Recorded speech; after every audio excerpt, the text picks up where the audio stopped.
girl, let's talk. Ramona Holloway here. This is Radio One's series where we sit down with those girls we've always wanted to talk to and talk about the things we always want to talk about.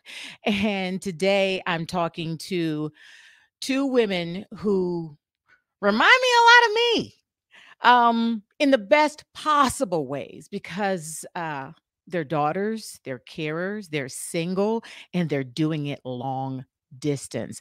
First off, let me introduce you to Michelle Boudin. She is a senior reporter with NBC Charlotte. And when you see stories out of Charlotte in People magazine, they were probably written by Michelle. Michelle, good to see you. I know. It's so good to see you. That's the nicest compliment you could give me, that I remind you of you. So thank you. Because I see you, I watch your caregiving on social media too. And another woman who's caregiving I get to see up close and personal is Jacque Freeman. Jacque Freeman also works for Radio One Charlotte. And what some people don't know is behind the scenes, don't believe that women don't support women, because as I was going from Matt Ramona in the afternoon, some really tough negotiations to become Matt Ramona in the morning, Jacque Freeman already worked for Radio One, and she reached out her hand to me and said, hold on, we'll take care of each other. I mean, these are the kind of people who I've had in my caregiving life, and I'm thankful for all of them. But you guys are still walking the walk, both single, both full-time career, and both trying to do it not in the same city. I remember that. Jacque, when I talked to you earlier this week, you were like, yeah, hold on, I just with my mom. How do you balance? I tell you, it's not as hard as you would think, because at the end of the day, my mother is the most important person in my life. And because she is the most important person in my life, it doesn't matter if mom forgets to tell me that we have a doctor's appointment in Chapel Hill and it's the next day. It doesn't matter. I'm letting everybody know at the office, I'm not going to be here tomorrow because I've got to travel to Fayetteville, North Carolina, and then I have to travel to Chapel Hill to get mom to her doctors, because sometimes she doesn't always tell me when those appointments are, but I fixed that. So I never have to worry about that again, because what I started doing is I downloaded the app from the hospital. And so now I get all of the information in reference to when all of her appointments are. And if I need to change anything, now I know in advance. And so she's always first, and I have to make it happen. And over the past couple of months, I saw Michelle make something happen that made me look at her as a hero, but I also gagged a little bit. I gagged. Why? And you know what I'm talking about. Your parents live where, Michelle? My parents are in South Florida, where I grew up, in Fort Lauderdale. So it's a little bit more than a drive. It's well, I will say, is that what you're talking about? How I drove down there 3 times during the pandemic? Yes. Yeah, I don't mind sharing this. I mean, if anyone can benefit from this. So I'm someone who hops on a plane at the drop of a hat. I used to travel the world pre-COVID, and I was very lucky to do so. I do not like sitting in the car for extended periods of time, and I hate driving. But with COVID and my mom's health so precarious, her doctors basically said, you have to drive. You can't come in contact with people. It's not safe. So I hit the road 3 times during the pandemic, 10 hours from Charlotte to Fort Lauderdale. And I was told that I was not allowed to stop, as in I couldn't come in contact with anyone in bathrooms. And so there I was researching the very first time, this is the beginning of COVID, how do I drive 10 hours and pee in the car? And you know, I'm a little high maintenance. I'm not that high maintenance, but I never wanted to pee in the car. So the first thing that came up was the astronaut story, the one who wore a diaper. And I was like, everybody remembers her, right? Everybody remembers her because it's so horrific. Ooh, So that was not going to work for me. So then another friend was like, oh, you'll just pull over, and my boys, they just hop out and they just pee in the bushes. I'm like, former crime reporter, not going to do that either. So then I found this thing. I think I got it's in my garage because I have extras if anyone needs. It's like Jane Doe or something. Basically, I mean, I can't believe I'm talking about this. It's a cup that you strategically place, and it fits women, And you pee in the car, and it is attached to basically kitty litter, so that if you had to keep it in the car, you could. I did not. I basically walked my dog, so she did her thing, and then I would pull around to a private spot, call a friend so they were on the phone so I wasn't in danger, and pee in the car. And so these are the things you do, because like you, my mom means everything to me. And during COVID, like, you do what you got to do. I drove 10 hours back and forth without stopping 3 times. I wouldn't wish it on anyone, but it's doable. Whoa. Oh. Yeah. Do you ever look back and say, how did I do that? Yeah, all the time. I mean, but I would do it again. That's the thing. If I had to, Yeah. I'll do it again, you know? Thankfully right now they say it's okay for me to stop and pee in a normal bathroom. Yay, yay for restrooms. I mean, the things I took for granted, that I'm so excited that when I go home for Thanksgiving, I can actually stop in a bathroom. But you do what you have to do. I'm sure we all, I mean, I know that you guys have stories. I mean, my mom had an infection at one point called C. diff, something I'd never heard about.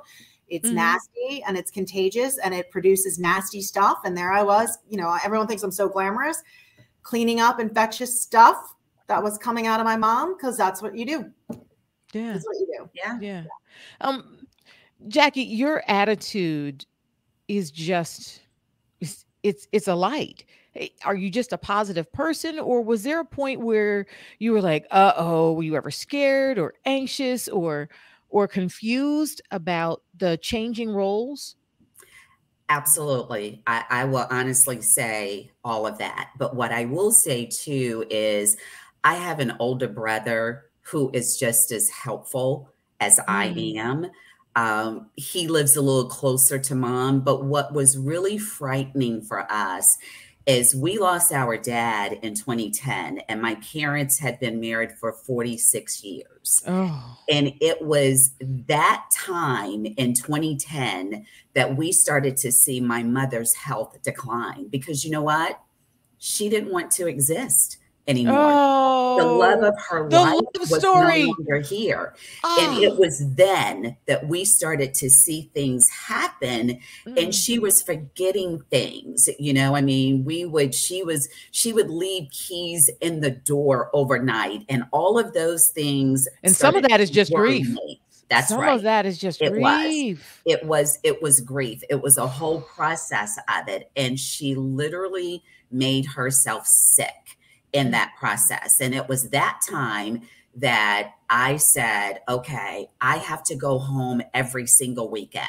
What I would do initially is I would always say, I'm going to give myself 2 weekends out of the month to kind of do me. And I'm going to give mommy 2 weekends out of the month. Well, that no longer worked. It was every weekend that I would get in the car and drive home to be with her so that I could monitor the things that she was doing. Yeah. Jacque, quick question.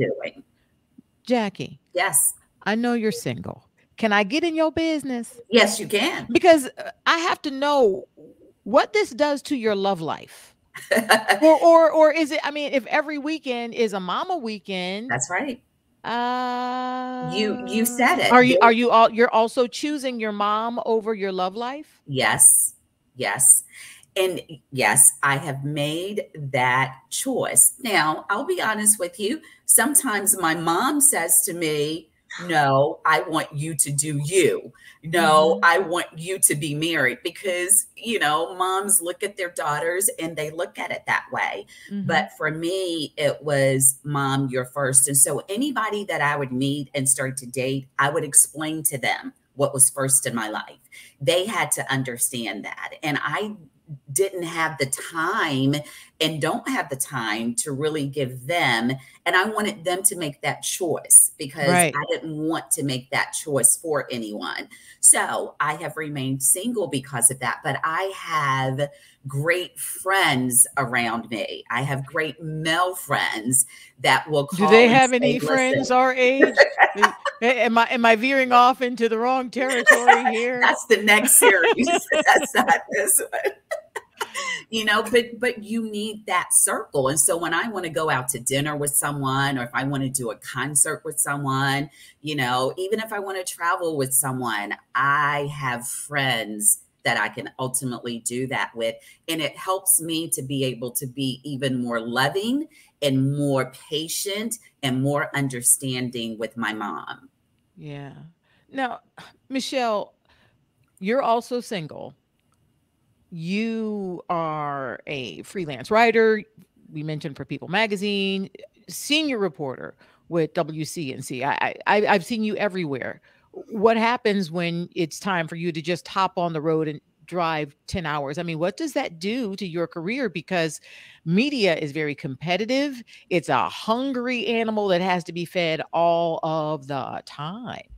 Well, it's interesting because the timing of my mom's illness really coincided with COVID, where it sort of climaxed to the point where I was having to go home. And in that sense, I was very lucky because in a million years, you could not have told me I'd do TV news from my living room. And suddenly Wow, I was doing yes. TV news from my parents' living room. And that was never, ever acceptable before. But all of a sudden, people were like, oh, okay, this is what we're doing. And so I did something I'd never before done as an adult. I mean, I left for college and I was off. You know, obviously, I'm close to my parents. I see them, but I never lived with them again. So I lived with my parents for about 6 weeks in the heart of COVID, and I worked from there. And it was pretty remarkable that I had bosses that let me do that, and COVID made that happen. So it's this weird, you know, I hate COVID and everything about it, but Yeah. it was this weird to live as an adult under one roof and be able to help care for my mom at a really crucial time. I felt very, very lucky. And Jackie, I have to say, my parents have an amazing love story too. And that's part of what makes I can relax and breathe a little, because my dad, they're together 50 years. They celebrated their 50th in August. And my dad is the ultimate caretaker. He hooks my mom up to dialysis every night and takes her off in the morning. And I'm so grateful for that. If we didn't have that, I mean, so it sounds like your parents had a similar love story. And I think that's part of it. You know, it's so special. I'm so, so grateful for that. But there were times where my mom was in and out of the hospital, and I was having to like get dinner delivered to my mom in Fort Lauderdale from Charlotte because my dad was tapped out. My sister is not as great at this stuff. And so I'd literally be here and my dad would be like, she hadn't had dinner. It's 8 o'clock. They haven't had dialysis. I'd be calling the head nurse from Fort Lauderdale. And so that, you know, when you asked me to do this, one of the biggest things that's come from this is that you have to have people advocating for you, even if they're far away. Yeah. You do. And when mom first started getting sick, like the things started, she was living in Columbus, and for months and months I got off the air. This was pre 9/11, so you could just run straight through the airport. But you know, I'd get off the air, hop on a plane on Friday night, fly back early Monday morning, and I did it every weekend. And then I finally said, you know, Mom, I can't. So either if you want me to help you, either you move here or else you have to go to assisted living there. And begrudgingly, she made the decision to move here. Do either one of you see a mom directed move? I think, you know, my parents pre-COVID had a very full life in South Florida. You know, they had just basically both retired. And for now, I mean, they're in virtual lockdown because of my mom's health and COVID. So I do think at some point they'll move to Charlotte. My sister's in Atlanta. I think they'll come here. But not at the moment. The thing though when you said that really comes to mind is I don't know that people understand that how mentally it's physically draining as a caretaker, but how mentally draining it is to go every weekend to care for someone, or to go once a month, or like you, Jackie, last minute. It's so mentally draining, and it requires a real support system and people that know what you're going through. Yeah, and I'm glad you said that, because there's also this emotional drain overall that takes a toll across everything. Because even when you're not doing something physical for your parents, there is that emotional heavy lifting. You're watching your parents deteriorate. You're seeing them be so vulnerable and oftentimes just so fragile. Those aren't the people who raised you. How do you handle the emotional part of it, Jackie? Let me go back and answer your last question, Ramona. Would Connie ever move from Fayetteville to Charlotte or wherever Jackie is? That answer is absolutely no. And she has made that perfectly clear. And I've had to adjust to that because we've talked about her moving here with me. So I will say about 4 years ago, Mom had to go in for some serious surgery. And at the time, I was living in Jacksonville, Florida. I had taken on a management position with the radio company there, and they discovered cancer. And in the process, I had only been there for 4 months.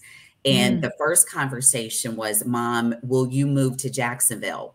She was adamant, no. So I made the decision to leave Jacksonville and move back closer to Mom, you know, After because 4 of that. After 4 months, it did not. 4 months. After 4 months, I was like, I have to do this. And here's the other thing, because I am single, my brother is married with a family, and it doesn't take anything away from what he does and how he helps, but I'm the single one. And I take on that complete responsibility because of that. So would I love her to do that? And the good thing is that she can still take care of herself, but there's illnesses that occur, and there are things that within her mind that she doesn't necessarily do right all the time now, that we have to keep our eyes on how she's moving, how she's driving, making sure that she can still really She's drive. still driving? Yes.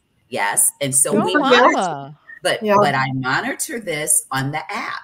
I monitor all of this on the app so that I can see, you know, so that I can see all of these things, you know. And so, yeah, we laugh about it. But her thing is, there's no way I would live with you, because if I put something down, you're going to pick it up, you know. And that's our running joke with each other. I go to her house and I throw away old papers. That's no good, you know. And she's like, this is my space. I want my space to be the way it is. And my brother had to have conversation with me about that, because sometimes when we have a lot going on, we can get a little I can get a little pushy with Mom sometimes. And he's the one to bring me back in and say, just listen. And whatever it is she's comfortable with, let her be comfortable with it, as long as she's not hurting herself.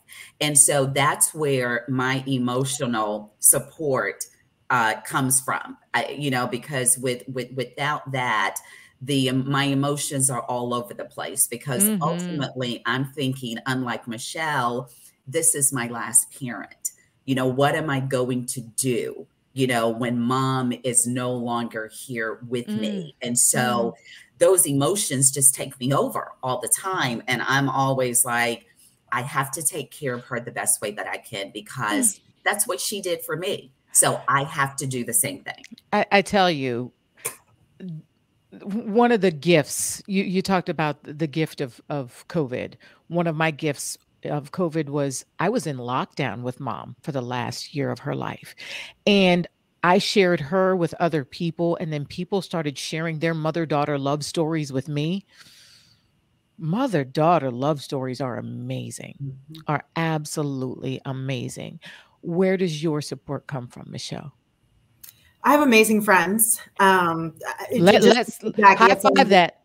I mean, honestly, I couldn't do it. I mean, I'm so grateful for this. I have a huge support network across the country, but really primarily in Charlotte, that drop everything for me at the drop of a hat. And you have to do that as a single woman. I will say this. I recently started seeing someone, still very new, but it was interesting because I wasn't going to say anything. I didn't think it was okay to talk about. The only reason I didn't bring it up is because I realized he was worth seeing where it was going to go, because for our third date, he doesn't live in town, of course. God, you know, God forbid I should find something easy in my life these days. I was going to go visit him, and instead, or he was going to come to visit me. And he said, and my mom took a turn for the worse at this point. This is a couple of months ago. He said, well, I'll drive you down there. And it was like our third date. And I was like, what? He said, yeah, I'll drive. I'm like, it's 10 hours. You haven't met my parent. What? He's Jackie, like, well, if you need to be with your mom. I just heard Jesus say, Ramona, there's hope. Yeah, I just heard the voice of Jesus say, Ramona, there is hope. Like you said. But that was, I mean, so you talk about a support system, and I have friends in my life that are the same way. They would drop everything and get, because anyone who knows me knows I hate being in the car. So I've had people say, I'll ride with you, you know, whatever it is you need to do. And I've had people say, do you need me to go on a shoot for you because you can't make it? Or, you know, because I do. I mean, I run a company and I do freelance writing and I work for a TV station. And a lot of that, all of a sudden, when, you know, mom is first, just like you said, Jackie. Yeah. And so I'm so thankful for so many people in my life. And I'm thankful for both of you. And we're thankful for you. thankful. I'm thankful for my sister circle here in Charlotte, the people who have reached out and carried me along during this process, and they're still doing it. Those are the people we're talking to. The Hey Girl series, you find it on Facebook. Hey Girl, Let's Talk from Radio 1 Charlotte. Michelle, thank you. Jackie, I'll see you at the Teams meeting tomorrow. Oh, I'm jealous. Yes. And you can see all the other ladies of Radio 1 Charlotte right here with Hey Girl, Let's Talk.